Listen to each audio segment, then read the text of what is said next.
저는 오늘 골로새서 2장 5절로 7절의 말씀을 본문으로 삼고 감사가 넘치는 삶, 이런 제목으로 은혜를 나누기 원합니다. 바울은 골로새 교회를 향해서 특별히 편지를 보냈습니다. 바울은 로마 감옥에 갇혀서 여러 편지를 보냈는데 우리가 지금 받아서 있는 옥중서신 이외에도 많은 편지가 있었습니다. 그런데 그 편지들이 유실돼서 없어졌어요. 하나님의 성령이 꼭 필요한 편지는 없어지지 않도록 딱 보존시켜 주셔서 우리 손에 옥중서신이 주어진 거죠. 에베소서, 빌립보서, 골로새서, 빌레몬서가 바울이 1차 로마 감옥에서 쓴 편지입니다. 바울이 1차 로마에 갇힌 것은 감옥 창살이 있는 감옥이 아니라 셋집이었습니다. 우리 성지순례팀이 같이 로마에 갔습니다. 가서 어디에 갔느냐? 게토에 갔습니다. 게토는 유대인들이 사는 로마의 유대인들의 지역이 게토입니다. 게토에 갔더니 게토 중심에 바울이 셋집에 있었던 그 자리에다가 교회를 세워놨어요. 가서 우리가 감격적인 마음으로 예배도 드리고 왔는데 그 로마의 셋집에서 바울 혼자 있는데 감옥은 힘든 거 아닙니까? 그런데 옆에 누가 도와줄 수 있는 사람들이 오는 걸 허락을 했어요. 그 바울이 자기를 돕는 사람들이 필요로 할 때 바울의 복음 전도를 듣고 바울을 찾아와서 말씀을 듣고 회개한 사람 중에 오네시모라는 사람이 있었습니다. 이 오네시모가 너무나 극진하게 바울을 잘 살펴줍니다. 태생 자체가 노예예요. 그래서 주인을 섬기는 일이 몸에 배인 사람이 오네시모예요. 근데 이 오네시모가 저 골로새에 있는 빌레몬 장로의 집에 노예였는데 기회를 봐갖고 도망친 거예요. 도망쳐서 제국의 도시 로마에 와서 자기가 잘 살아보려고 하다가 우연치 않는 기회에 바울을 만나서 복음을 듣고 회개하고 이제 다시 스스로 이지는 노예가 돼서 바울을 잘 받드는데 바울이 얘기를 들어보니까 빌레몬을 잘 아는 거예요. 바울이 골로새 교회, 바울이 직접 가서 세운 교회는 아니에요. 바울의 제자 가운데 평신도 제자 가운데 에바브라 집사가 아주 신실함이 있었는데 그 에바브라 집사가 에베소에서 만나서 바울을 잘 섬겼는데 에바브라가 말합니다. 선생님, 우리 고향에도 복음을 전하기 원합니다. 그래서 바울이 먼저 에바브라를 보냅니다. 자기가 가는 것 이상으로 가서 잘 복음을 전할 것이다. 근데 여러분, 교회는 골로새 교회입니다만 골로새에서는 골로새 지역에 있는 교회들에게 보낸 겁니다. 골로새 지역에 마치 삼각형으로 트라이앵글로 큰 교회가 세 교회가 있었어요. 골로새 교회가 있었고 라오디게아 교회가 있었고 히에라폴리스 교회가 있었습니다. 골로새 교회는 정치 중심의 교회고요. 그래서 그 당시 행정적으로 뭔가 수도 역할을 하는 그런 교회였고 라오디게아는 경제 중심의 교회입니다. 그래서 아주 도시가 컸고 경제 활동이 활발했습니다. 그럼 세 번째 히에라폴리스는 그 당시 소아시아 터키 지역에서 병든 사람은 다 히에라폴리스에 왔습니다. 왜? 빠무칼레라는 우리 보는 터키 온천 지역이 바로 히에라폴리스. 그래서 이 세 지역의 교회들은 아주 신앙생활을 잘했는데 바울이 가서 복음을 전한 적도 없지만 그들이 신앙생활을 잘합니다. 바울이 편지를 보내면서 왜 골로새에다가 편지를 보냈느냐? 바로 오네시모 때문에 편지를 한 겁니다. 이 골로새 장로인 빌레몬에게 편지를 하면서 야, 오네시모가 네 노예였다가 도망쳐 나한테 왔는데 지금 나한테 매우 유익한 나를 섬기는 사람이 됐다. 내가 예수님의 사랑으로 너에게 권면하는데 오네시모가 나에게 있다는 것을 알고 이제는 노예의 멍에를 벗겨줘라. 그리고 잡아다가 죽이는 일이 없게 해라. 빌레몬 장로가 바울의 편지를 받고 허락을 했을 거야, 안 했을까요? 기쁜 마음으로 오네시모가 바울을 섬기는 걸 허락했을 겁니다. 그리고 나서 바울이 생각하니까 한 번도 가본 적도 없고 그 교회를 방문한 적도 없는데 자기가 방문하지 못한 그런 마음의 부담감 때문에 에베소 교회나 빌립보 교회는 너무나 친숙한 교회니까 편지를 보냈지만 또 하나 가보지 않았던 골로새 교회를 향해서 바울이 편지를 씁니다. 그 편지 내용 중에 오늘 5절의 말씀에 자기의 입장을 말하죠. 내가 육신으로는 떠나 있으나, 이 말의 의미는 뭡니까? 육신으로는 한 번도 너희와 만난 적이 없고 가본 적도 없지만 어떻게 심령으로는 너희와 함께 있다.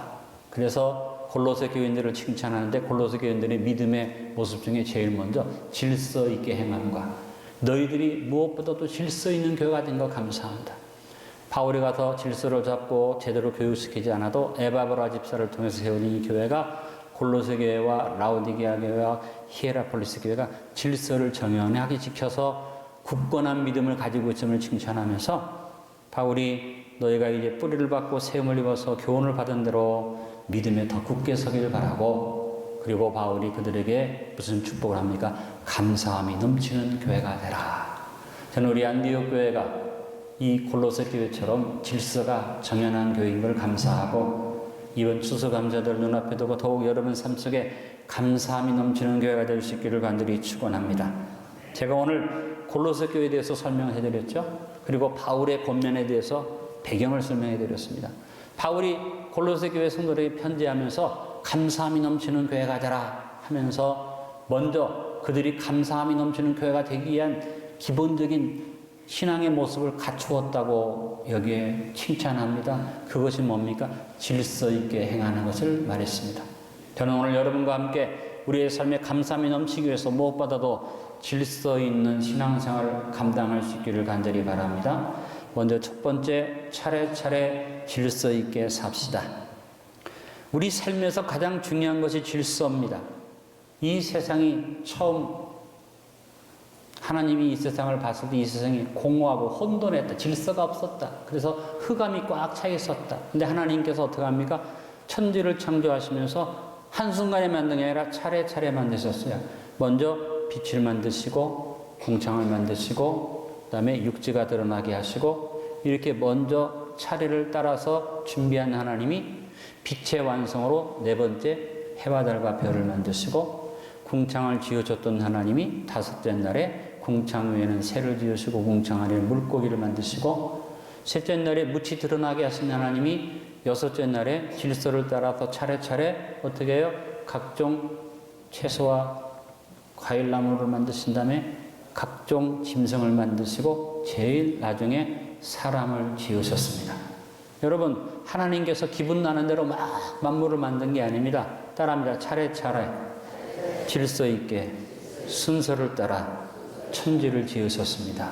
그러니까 자연 만물이 어떻게 움직입니까? 자연 법칙이 조금도 어그러짐이 없이 차례차례 질서 있게 움직이는데, 사람이 문명이 발달되면서 이 질서를 자꾸 건드리고 무너뜨리니까 폭풍우가 일어나고 재앙이 오고 문제가 생기는 거죠. 그러나 자연은 그 질서를 조금도 어그러뜨리지 않고, 그런 부작용이 나타나도 자연은 스스로 자기를 정화시켜가면서 하나님이 지으신 세계가 지금도 질서 있게 움직이고 있는 줄로 믿습니다. 그래서 하나님께서 이렇게 우리의 삶을 질서 있게 움직여 가시면서 예수님을 통해서 구원 이루신 것도 질서 있게 차례차례 하셨다.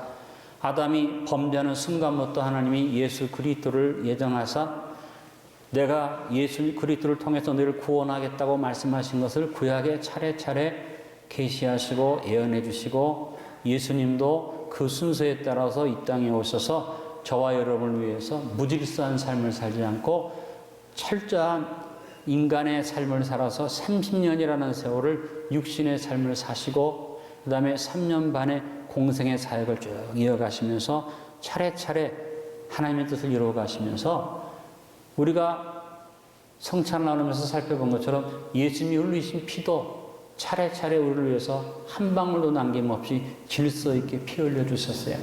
겟세마네 동산에서 이마에 땀이 핏방울이 되기까지 기도하셔서 우리의 불순종을 순종으로 바꾸시는 축복을 주시고, 그 다음에 십자가를 지시기 전에 가시면류관 쓰셔서 가시면류관에 그 피가 온몸에 흐르는데 가시면류관 쓰시면 우리 저주를 주님 물리쳐 주시고, 주님이 끌려가면서 채찍에 맞으셨는데 성경이 분명히 그가 채찍에 맞음으로 너희가 나음을 얻었다고 말씀한 것처럼 주님의 보배로운 피가 우리의 진리병을 치료하시고, 십자가에 못 박히시면서 주님이 마지막 피 한 방울 물 한 방울까지 다 쏟아서 옆구리에 창을 찔렀을 때 온 물과 피가 다 쏟아졌는데, 그것이 바로 저와 여러분의 죄와 허물을 위한 것이며, 그래서 우리 예수님이 질서 있게 순서대로 모든 일을 다 이루시고 마지막 도장을 찍으셨습니다. 다 이루었다.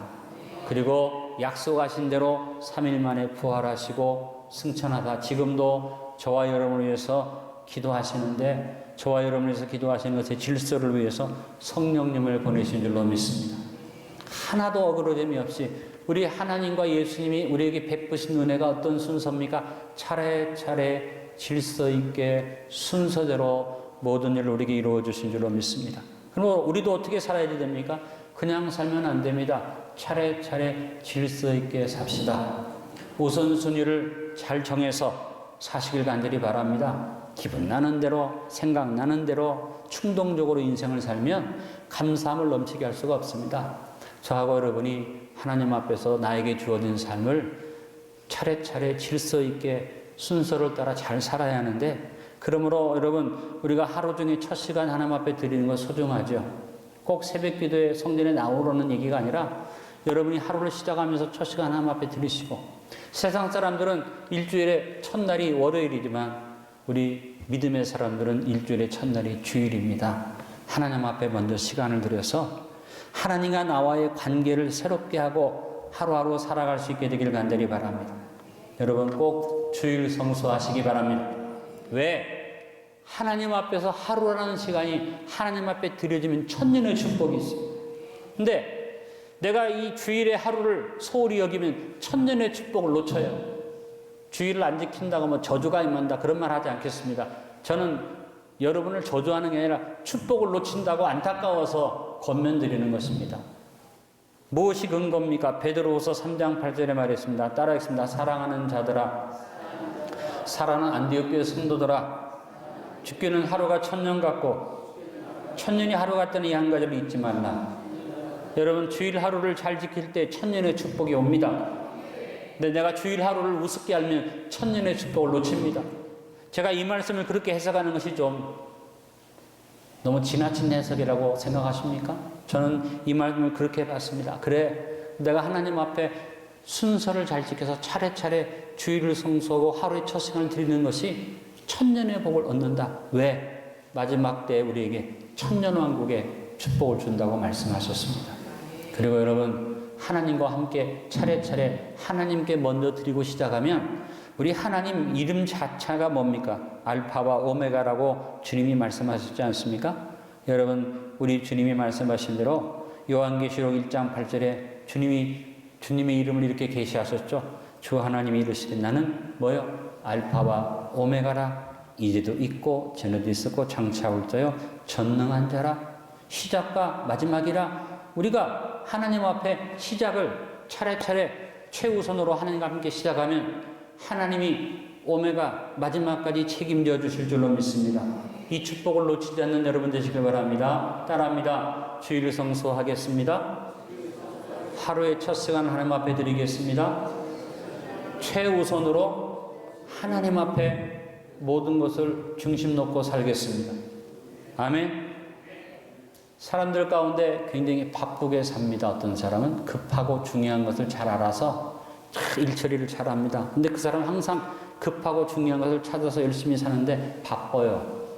그래서 어떤 일이 있습니까? 열매가 별로 없습니다. 그저 어전트, 임포턴트 이 중요한 항목을 가지고 사는데, 근데 어떤 사람은 굉장히 바쁜데 그래서 급한 것을 쫓아다니면 어전트 쫓아다니는데 not important, 별로 중요하지 않은 바쁜 분유한 사람 열매가 없고 헛수고를 많이 합니다. 어떤 사람은 지혜롭게 삽니다. 어떻게? not urgent, 당장 이것이 필요한 건 아니지만 매우 very important, 미리 중요한 것을 급하진 않지만 차근차근히 준비하는 사람, 이 사람은 지혜롭기 때문에 열매를 많이 맺습니다. 그 다음에 아주 인생을 잘못 사는 사람 어떤 사람입니까? not urgent, 급하지 않아요. not important, 중요한 것도 안 해요. 거기다 시간을 다 써요. 어떻게? 텔레비 드라마 보면서 울고 웃고 하는 거, 그거 급한 것도 아니고 중요한 것도 아닌데 순서를 따라서 하나라도 놓치지 않고 보고 안 본 것은 재방송까지 보고 시간을 많이 뺏깁니다. 그렇게 인생을 살면 그 인생이 감사함이 넘칠 수가 없습니다. 꼭 필요한 것이 있어서 빨리 가서 필요한 것을 사는 게 아니라 그 남는 시간에 괜히 아이 쇼핑이나 쉬실 다니면서 괜히 사지도 않으면서 이 물건 드러났다 놓고 저 물건 드러났다 놓고 이 물건값 물어보고 저 물건 물어보고 살 것처럼 길이 깎아서 마지막에 다 깎아줘도 다음에 봐요 그러고 나오는 사람, 그런 사람들은 사실은 시간을 그냥 보내는 사람이죠. 그렇게 인생 살면 안 됩니다. 옆에 있는 분에게 인사하세요. 인생 제대로 사세요. 여러분 우선순위를 잘하고 사시길 바랍니다. 하나님의 백성은 어디에 우선순위를 줘야 돼요? not urgent, 그렇게 급하진 않아. 그러나 important, 중요한 일을 미리 계획하고 미리 생각하고 미리 준비하면서 그 다음에 급하고 중요한 일에 시간을 바치면서 우리가 살아가고, 그 다음에 급하지도 않고 중요하지도 않은 일은 전혀 하지 않습니까? 그렇게 인생 살면 인생이 재미가 없어. 그러니까 가끔 가다가 중요하지도 않고 급하지도 않지만 또 여가도 잘 즐기시길 바랍니다. 중요한 건 뭐냐? 차례차례 지혜 있게 살자. 제일 중요한 것은 하나님과 함께 시작하고 하나님께 먼저 드리면서 여러분의 삶이 질서 있으면, 골로새 교인들이 질서 있게 행했기 때문에 바울이 말합니다. 너희가 믿음에 굳게 섰구나. 그리고 어떻게 말합니까? 이제 계속 있게 살아서 감사함을 넘치게 하라. 우리 안디옥 교회도 차례차례 질서 있게 삽시다. 되는 대로 기분 나는 대로 살지 말고 감정적으로 살지 말고 우리가 차례차례 질서를 따라 지혜롭게 살아가는 복된 걸음 되기를 바랍니다. 두 번째, 바울이 골로새 교인들에게 준 질서 있는 삶의 모습의 하나는 뭡니까? 차근차근 여유 있게 삽시다. 무엇을 하든지 하나님과 좋은 관계를 맺는 사람은 여유를 가지고 삽니다. 사람이 여유가 없으면 상대하기가 힘들잖아요. 어떤 사람은 되게 여유가 없어요. 우리 한국 분들이 좀 여유가 없습니다. 그래서 빨리빨리를 좋아합니다. 빨리빨리 급하게 빨리빨리 모든 일이 되기를 원합니다. 그래서 대한민국이 이렇게 빨리 성장했고 지금은 세계가 한국의 빨리빨리를 배우기를 원합니다. 아주 빨리빨리 하니까. 그런데 그게 허점이 하나 있죠. 빨리빨리 하다 보니까 엉켜요. 빨리빨리 하다 보니까 물건 제대로 만들지 못해요. 빨리빨리 하다 보니까 신용도가 떨어져요. 이게 문제가 있죠. 이제는 그것도 우리가 회복했으니까 다행입니다만, 여러분 빨리빨리 하지만 여유가 있어야 됩니다. 나는 우리 모든 성도들이 차근차근 여유 있는 삶을 살기를 간절히 바랍니다. 성경도 우리에게 뭘 조심하라고 그랬어요? 따라합니다. 조급하지 말라. 아무리 좋은 일도 또 아무리 중요한 것도 너무 조급하면 잘못될 수 있습니다. 마귀가 제일 좋아하는 게 뭐예요? 빨리빨리입니다. 조급하게 팍 설쳐서 하게 만듭니다. 여러분도 마찬가지예요. 우리 교회가 여러분의 교회만이 아닙니다. 여러분 아들, 딸의 교회입니다. 손자, 손녀의 교회입니다. 어떻게 해요? 우리가 지금부터 차근차근히 여유를 가지고 내일을 준비하는 마음으로 살아가야만 할 줄 압니다. 그래서 아무리 지혜롭고 좋은 일도 하나님 앞에 차근차근히 가려면 하나님 앞에 먼저 올려놔야지 돼요. 그래서 기도가 먼저 필요합니다. 먼저 예배가 필요합니다. 고린도전서 1장 25절에 말했습니다. 하나님의 어리석음이 사람보다 지혜롭고 하나님의 약하심이 사람보다 강하니라. 아무리 내가 잘 생각한 것 같아도 하나님께 먼저 올려놔야지 돼요. 바울이 복음을 전하면서 얼마나 지혜롭고 얼마나 하나님 보시기에 아름다운 생각 가졌습니까? 그래서 아시아에 더 복음을 전하래요. 바울의 생각은 뭡니까? 더 오지에, 더 힘든 곳에, 더 복음이 가기 어려운 곳에 내가 가서 복음을 전해라. 좋은 생각이죠. 근데 그냥 행하지 않고 기도했더니 성령이 너 오지에 가지 말고 내가 너를 인도하는 데로 가라. 그래서 프르기아로 갈라디아 땅으로 가고 무시아로 앞에 가서 어떻게 해요? 다시 드로아로 가라. 그리고 하나님이 그 당시 최고의 번영의 도시인 빌립보에 가라. 빌립보에서 하나님께서 그를 마게도냐 지방의 첫성 빌립보에서부터 복음을 활발하게 전하는 문을 열어주신 것을 봅니다. 바울이 그냥 조급하게 자기 생각대로 아시아의 깊은 곳에 갔으면 큰일을 못했을 텐데 먼저 하나님 앞에 기도했더니 하나님이 그를 이끌어 가셨어요. 바울이 깨달았습니다. 나중에 안디옥 교회에서 어떻게 합니까? 먼저 하나님 앞에 기도한 다음에 하나님께서 명령하는 대로 파송을 받는데 명령이 떨어진 다음에 한 번 더 기도했다. 여러분, 우리가 모든 일에 하나님을 먼저 앞세우고 차근차근히 행하게 되기를 바랍니다.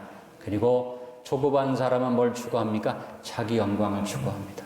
그러니까 어떤 일이 내 임기 때 해야지 되고 내가 자리 잡았을 때 해야지, 내가 권세 때 이 자기 영광을 구하니까 그래. 민족의 영광을 구하고 민족의 장래를 생각하는 사람은 나는 이름이 없어도 좋고 나는 존재가 없어도 좋고 대한민국의 미래를 위해서 차근차근히 하는 것처럼 우리 그리스도인은 어떤 생각을 해야 돼요? 따라요. 먼저 하나님께 영광.